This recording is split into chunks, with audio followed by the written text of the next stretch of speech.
Oi, pessoal, tudo bem?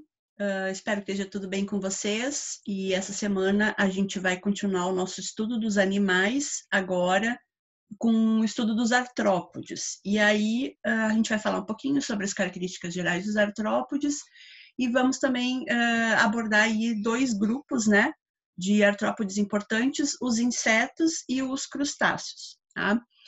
O grupo dos artrópodes, entre a biodiversidade toda de seres vivos, ele é o maior em biodiversidade. E dentro do grupo dos animais, ele é quase 80% da diversidade dos animais. Os insetos é o grupo de maior biodiversidade. Então, a gente tem aí de toda a, a, a biodiversidade, né, as diferentes formas de vida entre os animais e considerando todos os seres vivos, tendo esse grupo o mais representativo, o mais importante. Muito bem. Voltando nesse nosso esqueminha que a gente usa desde a primeira aula sobre os animais, né? A gente já falou de todos esses grupos aqui, poríferos, quinidários, plateumintos, nematóides, anelídeos, moluscos, e agora a gente chegou aqui no grupo dos artrópodes, nessa videoaula sobre os insetos e crustáceos. E vai ter uma segunda videoaula aí falando dos outros grupos de artrópodes, aracnídeos, quilópodes e diplópodes, tá? Muito bem. Esse grupo dos artrópodes, eles vão se caracterizar pela presença de apêndices, né? No caso aqui, pernas, principalmente, articulados. Tá? O nome, inclusive, vem do grego, né? Vem da junção de duas palavras, artros, que significa articulação, e podos, que significa pés. Então, seriam pés ou pernas ou estruturas locomotoras articuladas, tá? Mas eles não vão ter só as pernas articuladas, eles vão ter todos os apêndices, ou seja, todos esses órgãos externos que aparecem externamente, que estão presos às partes principais do corpo. Então, pernas vão ser articuladas, antenas, peças bucais, asas, no caso dos insetos, a gente vai ter órgãos copulatórios, todos esses órgãos que ficam, que aparecem externamente, eles vão ser articulados. Tá? Vão apresentar também um exoesqueleto, ou seja, um esqueleto que fica na parte externa do corpo. E esse exoesqueleto ele é formado de uma substância chamada de quitina. A quitina é uma substância que vai conferir maior resistência para o corpo. Ela é uma substância que tem essa propriedade, né, de garantir resistência. E isso vai, então, fazer com que esses animais, por terem esse revestimento externo, essa casca externa de quitina, eles tenham uma maior resistência a algumas ações do ambiente. Tá? O exoesqueleto, ele é trocado sempre que ocorre crescimento do corpo, porque como ele é uma casca que fica sobre esse corpo, e a quitina é uma substância que vai endurecer para conferir resistência, se ele crescer, ele vai ter que criar uma casca nova, agora adequada ao novo tamanho que ele vai ter nesse crescimento. Então, esse processo de troca é chamado de equidise ou muda. A ecdise vai formar, no final da ecdise, melhor, né? A gente vai ter como resultado uma criação de um novo exoesqueleto para esse corpo crescido, né, desenvolvido do animal, e ele vai deixar para trás o que a gente chama de exúvia, que seria esse exoesqueleto velho. Então, a gente tem a gente pode encontrar na natureza vários desses esqueletos velhos de artrópodes que fizeram esse processo de muda. Tá? Então, a gente vai ver, né, fica uma casquinha presa no lugar aonde ele fez a muda, o processo de ecdise. Então, no estudo dos artrópodes, a gente vai estudar os 5 principais grupos: insetos, crustáceos, aracnídeos, quilópodes e diplópodes, e nesse vídeo a gente vai abordar os insetos e os crustáceos. Então, aqui, só para vocês verem, né, o processo da muda da ecdise, né? Aqui o novo inseto saindo, isso aqui é uma cigarrinha, tá? Ele está saindo do exoesqueleto antigo, ó, tá vendo essa casca aqui? E em seguida ele vai então fazer uma maior secreção de quitina sobre todas essas partes do seu corpo e vai então formar esse novo, consolidar esse novo exoesqueleto. e essa casquinha antiga ela fica lá presa na árvore aonde ele está fazendo esse processo. Aqui também, ó, na aranha, ó, aqui a gente tem a exúvia dela, o antigo exoesqueleto, e aqui ela já saída, né, do processo de muda. Olha a diferença de tamanho, né? Ela não tinha como ficar vivendo dentro dessa casca aqui porque ela cresceu bastante. Então ela sai e começa a secretar um novo exoesqueleto, né? E aqui a gente tem uma exúvia, só a gente não tem o bichinho, né? Só a casquinha de um camarão. Ah, então isso aqui foi achado também processo de muda. Bom, sobre os insetos, a gente vai ter como representantes dos insetos formigas, baratas, besouros, abelhas, vespas, mosquitos, uns que a gente não acha que é inseto, né? Pulgas e piolhos, gafanhotos, grilos, cigarras, libélulas, vagalumes, a borboleta, que é mais conhecida, né? Louva-a-Deus. Então, todos esses, assim como vários outros, as cigarrinhas que eu falei, o cachorrinho da terra, que é um bichinho bem peculiar, digamos assim, e tesourinhas, tá? Traças. A gente vai ter vários outros exemplos aqui de representantes dos insetos, tá? Esse grupo ele tem uma particularidade entre todos os grupos de artrópodes, é que eles podem ter asas. Então, além das pernas articuladas, do exoesqueleto, eles têm essa estrutura a mais que possibilita, inclusive, maior acesso ao alimento, procura por parceiros, né, no caso da reprodução, uma melhor fuga de predadores e, principalmente, a exploração de novos ambientes. Então, a presença dessa estrutura locomotora, que é a asa, que pode ser 2 ou 4, quando eles têm, vai possibilitar o voo e todas essas possibilidades, né, a mais sobre o ambiente onde eles vivem. O corpo dos insetos vai ser dividido em 3 partes: cabeça, tórax e abdômen. Coloquei aqui uma formiga, que foi a mesma que eu coloquei lá na capa, né, dessa videoaula. Então, aqui a gente tem a cabeça. Na cabeça a gente vai ter um par de olhos compostos. Tá? Eles já são capazes de formar imagens e cores. E eles podem ter também ocelos. Os ocelos são aqueles olhos bem simplificados, né, que só são possíveis de captação de luz. Então, eles vão ter olhos compostos, que vão formar imagens, e os ocelos, que vão perceber a luz. Alguns têm os dois, outros têm só os olhos compostos. Um par de antenas, aqui, ó, bem grandona, a antena da formiga. Dá para ver todas as articulações, ó, todas as divisõezinhas da antena. A antena é responsável por percepção de odores, gostos. Ela também pode tocar objetos para perceber o formato. Também fica responsável por verificação de temperatura e umidade do ar. Tá? Então, ela é um órgão sensorial super importante para todos os grupos de artrópodes que terão antenas.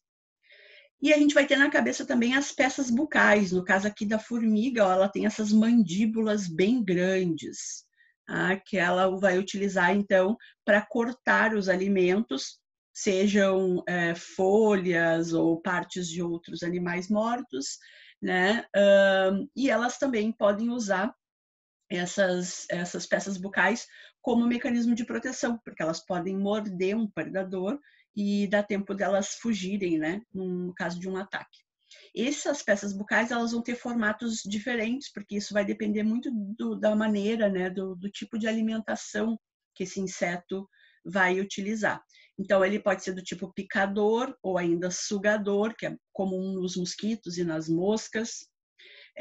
Ele pode ser do tipo mastigador, que é o caso da formiga aqui, ela tem um tipo mastigador, ou ainda ele pode ser do tipo lambedor, que é o tipo da borboleta. Tá? Ela lambe o néctar, né? E por isso que ela tem que visitar as flores. No tórax, na região torácica, né? Se a gente voltar aqui no desenho da formiga, ó, região torácica, e depois a gente tem a região abdominal. Na região torácica, a gente vai ter 2 estruturas, tá? 3 pares de pernas, e aqui é importante porque sempre eles vão ter 3 pares, esse número ele não é variável. Então, para ser inseto, eles têm que ter 6 pernas. E essas pernas elas vão ter adaptações também. Se o inseto ele é um inseto saltador, ou se ele é corredor, ou se ele vive no ambiente aquático, né? Ou se ele vive enterrado, ou ainda se ele precisa se agarrar ou escalar, que é o caso do piolho, né? Que ele é um inseto escalador, tá? Então a gente vai ter aqui adaptações, né? Dessas pernas, dessas estruturas locomotoras, conforme a maneira com que esse inseto se desloca, né? E a gente vai ter, quando existirem, asas, que podem ser 2, 1 par ou 4, 2 pares. No caso aqui da abelha, que é esse meu exemplo, ela tem 4. Ela tem 2 asas para cá e 2 asas para cá, que aqui no caso está cortado na imagem para a gente poder botar as identificações, né? Mas ela tem 4. Vejam que essa asa anterior aqui, que é a mais próxima da cabeça, ela é maior do que a asa posterior. Inclusive, essa aqui fica sobre essa. Então, essa fica por cima e essa fica por baixo. Tá? A gente vai ter também diferentes tipos de asas, como, por exemplo, asas mais coriáceas, que é o caso do cascudo, né? Que tem aquela asinha que parece um estojinho, né? Para proteger o corpo. Então, a gente também vai ter diferentes texturas para a asa, né? Mas, na maioria das vezes, ela é assim, transparente e membranosa. E depois a gente vai ter o abdômen, tá? No abdômen a gente vai ter aberturas para respiração, no caso espiráculos, né? São essas aberturas, órgãos copulatórios e outros órgãos sensoriais, tá? O sistema digestório é completo, então eles têm boca e ânus, a alimentação é variada e vai também isso impactar lá nas peças bucais, né? Como a gente já falou. O sistema circulatório é aberto, tá? E eles têm um tipo de sangue chamado hemolinfa. E esse sangue ele tem um leve tom azulado. A respiração ocorre por meio de pequenos tubos, chamados de traqueias, né, que vão formar então esse sistema de canais internos, que é o sistema traqueal, e essas traqueias, então, vão ficar conectadas ao meio externo por buracos, né, por orifícios chamados de espiráculos. Então, nesses orifícios, a gente vai ter a entrada do ar no corpo e esse ar rico em oxigênio vai ficar, então, sendo transportado internamente por esse sistema chamado traqueal. E a partir daí ele é distribuído para todas as partes do corpo do animal. A reprodução é sexuada com fecundação interna, então vai ter cópula, vai ter ato sexual. Nessa fecundação interna vão ser gerados ovos, tá? A maioria vai ser ovípara, ou seja, vai depositar esses ovos no ambiente. Mas a gente pode ter casos de espécies ovovivíparos. O que é isso? Eles têm parte do desenvolvimento dentro do corpo da fêmea e parte fora do corpo da fêmea, né? Então, dentro daquele ovo que é exteriorizado, o indivíduo já está quase pronto para nascer. Tá? A partir da eclosão do ovo, o desenvolvimento pode ocorrer de diferentes maneiras. Esse desenvolvimento é chamado de metamorfose. Então, nesse caso de metamorfose, o que eclode do ovo, o que sai do ovo, é uma forma jovem que ainda precisa sofrer transformações do seu corpo até virar o adulto. Tá? Então, a gente pode ter, nesse grupo dos insetos, espécies que não precisam desse processo de transformação, ou seja, do ovo já vai eclodir um indivíduo já com o formato do adulto, porém pequenininho, né, porque está saindo do ovo, e a gente vai ter a maioria das espécies precisando de algum tipo de transformação. E aí, então, elas vão sofrer, então, metamorfose. Vamos ver, então. Os que não precisam de metamorfose, como eu falei, né, vão ter do ovo a eclosão de uma forma jovem, já semelhante ao adulto. É o exemplo da traça aqui, ó. Então, eclodiu do ovo esse indivíduo e ele já tem o mesmo formato do adulto, ó. Só que ele é bem pequenininho. Então, ele passa por vários processos de muda, de ecdise, né, onde ele vai crescer de tamanho, mas a aparência dele, né, a posição das estruturas e o que ele vai carregar no corpo já é a mesma de quando ele eclodiu lá do ovo. Então, indivíduos sem metamorfose. Eles podem ainda ter metamorfose incompleta. Então, do ovo vai eclodir uma forma jovem, que a gente chama de ninfa, e essa ninfa, ela vai passando por pequenas transformações, né, fazendo com que ocorra amadurecimento dos seus órgãos sexuais, fortalecimento das pernas e das antenas e, no caso daqueles que vão ter asas, o aparecimento das asas. Tá? Quem faz esse tipo de metamorfose? Baratas, percevejos, gafanhotos e grilos. Por isso que de vez em quando a gente encontra barata sem asa, tá? Porque ela está, nesse momento, no seu formato de ninfa. Então, aqui eu coloquei um percevejo, ó, do ovo eclodiu esse indivíduo aqui, veja que ele não tem asas, tá? E o abdômen dele ainda está muito arredondado, né? Ou seja, indicando que seus órgãos sexuais, que ficam aqui na região abdominal, não estão amadurecidos, e ele vai, então, fazendo equidizes, e a cada equidise ele tem uma transformação. Ó, veja que daqui para cá ele já tem o início do desenvolvimento das asas aqui, e o abdômen dele já está um pouco diferente, né? Já está mais pontiagudo, né? Aqui as antenas já estão maiores também, ó. Daqui para cá a gente já consegue ver as asas, né? Em desenvolvimento. As antenas também estão maiores. E aqui a gente tem o indivíduo adulto, ó. Então, esse que eclodiu do ovo é diferente dessa forma adulta, tá? Só que eles já são bem parecidos, né? Então, por isso que a metamorfose é incompleta, porque quando o animalzinho eclode do ovo, eu já tenho uma ideia de como ele será, tá? Apesar dele sofrer algumas transformações e ganhar algumas estruturas, mas eu já tenho uma ideia de como ele será na fase adulta. E na metamorfose completa, do ovo eclode uma forma totalmente diferente da forma adulta. Então, eu não tenho a mínima ideia de como será a forma adulta. Esse inseto que eclode, né, é chamado de larva. No caso da borboleta, a gente chama de lagarta, tá? Mas é a mesma coisa. Então, essa larva, ela é a fase de vida mais duradoura, digamos assim. Ela vai passar por várias equidizes, várias mudas, sem alterar o formato de larva. Nesses estágios de larva, ela come muito, se alimenta incessantemente, e por isso aqui a gente tem grandes problemas na agricultura relacionados às larvas, às lagartas, né? Porque é uma fase onde elas se alimentam muito para armazenar energia e promover crescimento, tá? Depois elas vão passar por um estágio chamado de pupa. E nesse momento, nesse estágio, a pupa não se alimenta. E é até por isso que as larvas se alimentam constantemente e incessantemente, porque depois elas vão passar algum período sem se alimentar. Então, elas têm que ter reservado bastante energia antes, né, para ficar esses momentos aqui sem alimentação. O estágio da pupa, ele não é muito longo, até porque ela fica sem alimento, né? Então, ela fica gastando as reservas que ela fez aqui durante o estágio de larva, né, para poder fazer a transformação. A pupa, ela pode ocorrer dentro de um casulo, que é o que acontece lá na borboleta, né? A borboleta forma um casulo para ter essa transformação da pupa. Em alguns insetos, o casulo não é feito, tá? Mas a gente vê que ele está em pupa porque o bichinho não se move, né? Ele fica sem movimento nesse estágio. Dentro dessa fase pupa, ela vai fazer uma transformação completa e vai virar um adulto, tá? Então, aqui eu coloquei, isso aqui é uma mosca, né? E eu coloquei, então, como exemplo, as fases do desenvolvimento dessa mosca, porque normalmente quando a gente fala de metamorfose, a gente lembra da borboleta, mas a gente tem vários insetos que fazem esse mesmo processo de metamorfose que a borboleta faz.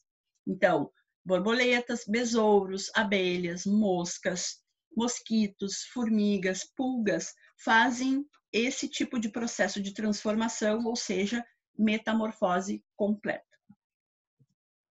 Aqui eu botei da borboleta, só para a gente lembrar como é que ele é, ó, a lagarta dela. Ela procura um lugar, se fixa, utilizando aqui apêndices abdominais, ó. E aí, então, ela forma um casulinho por fora dela, e dentro do casulo ocorre a transformação, e depois do casulo emerge o adulto, tá? Então, ó, o estágio que eclódio do ovo é esse, o estágio adulto é esse, então eles são completamente diferentes, metamorfose completa. Muito bem, falamos então dos insetos, vamos falar um pouquinho dos crustáceos. Esse grupo ele tem como representantes o caranguejo, o siri, a lagosta, o lagostim, o camarão, a tatuíra, o tatuzinho de jardim, que é aquele desenho que eu botei lá na figura de capa dessa videoaula. Apresentam também o exoesqueleto, só que esse exoesqueleto ele é mais rígido, porque além da quitina, eles vão ter também carbonato de cálcio, tá?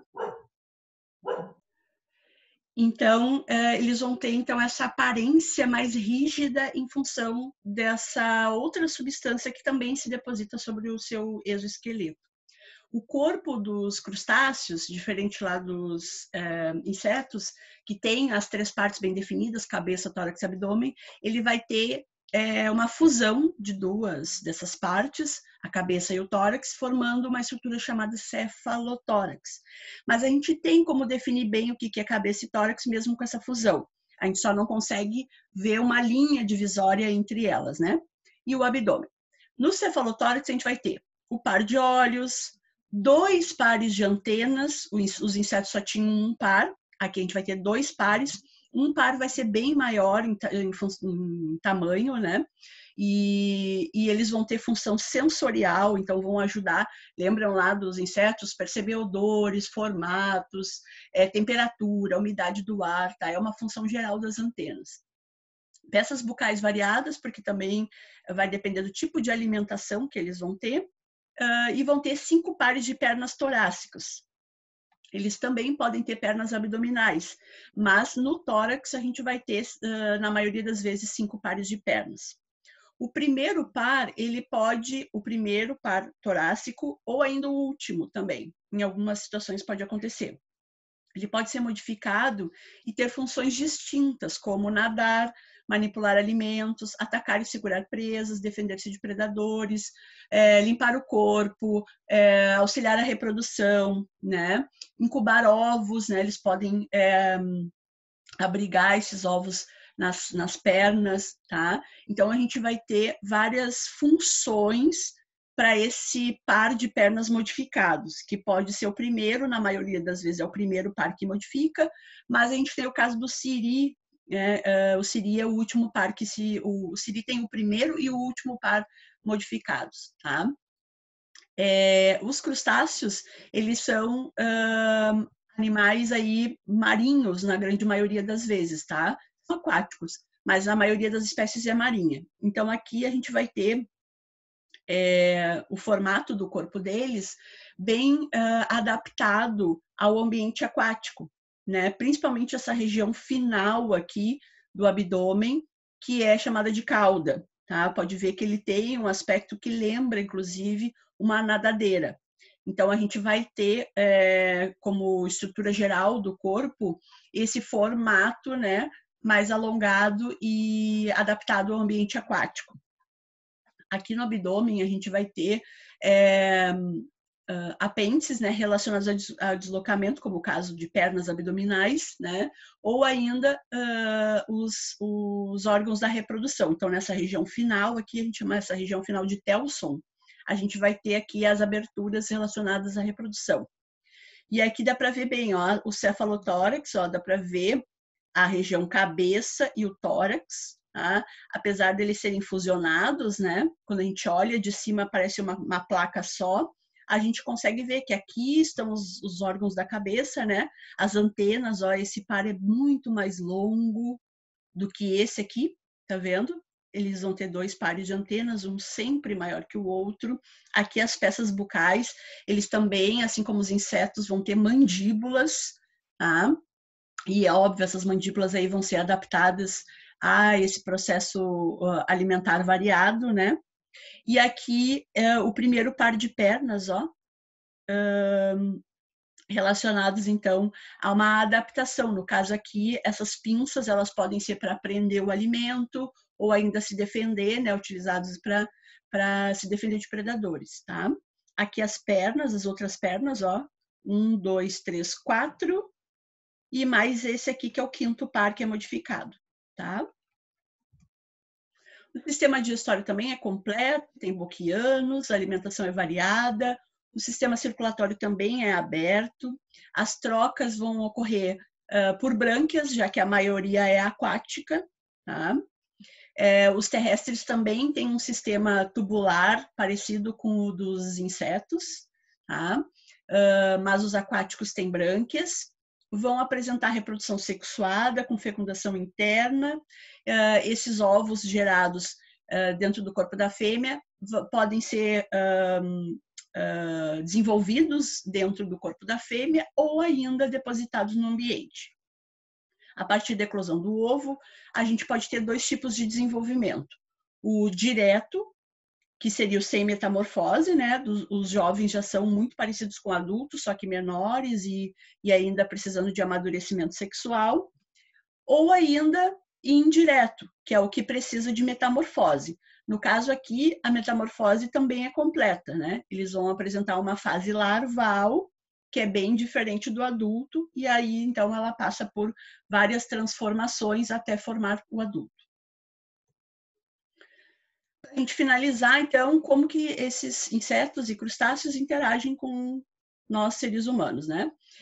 Eles vão nos ajudar, aqui tem uma função ambiental, mas para nós ela é muito importante, porque nos ajuda no nosso processo de garantia de alimento, né?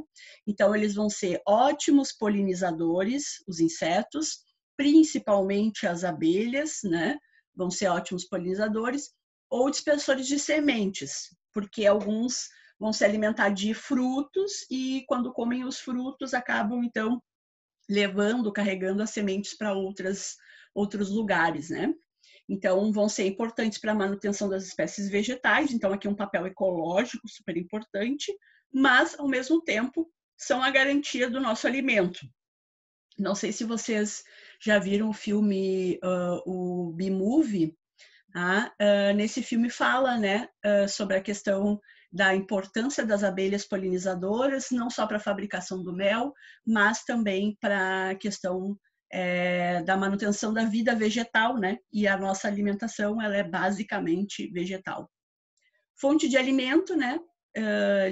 As abelhas fabricam mel, né? Ou ainda muitos deles são parte da culinária de alguns povos, né? Alguns povos gostam muito de comer insetos, principalmente os asiáticos. É matéria-prima para a confecção de tecidos, é o caso da seda. A seda ela é um fiozinho que é produzido por uma lagarta, tá? de uma mariposa, e é de lá que a gente extrai, né, a seda, o fio da seda. Tá? Na verdade, essa seda ela é produzida para fazer o casulo, no momento em que a mariposa vai fazer a pupa. Tá? E aí, então, a gente extrai de lá o fio da seda. Eles podem ser pragas da agricultura, né? Já que muitas espécies são herbívoras, e aí, se elas tiverem grandes populações, elas podem causar prejuízos para nós, assim como elas trazem um benefício, né? Elas podem trazer um prejuízo relacionado à produção de alimento vegetal, e eles ainda podem ser vetores de doenças, que é o caso de mosquitos, é o caso do barbeiro. A gente vai falar sobre a doença de Chagas, né? Mas o barbeiro é o vetor lá de Chagas. É o caso das baratas e das formigas, que elas podem ser vetoras de doenças. E os crustáceos, né? Eles são fonte de alimento, principalmente para nós.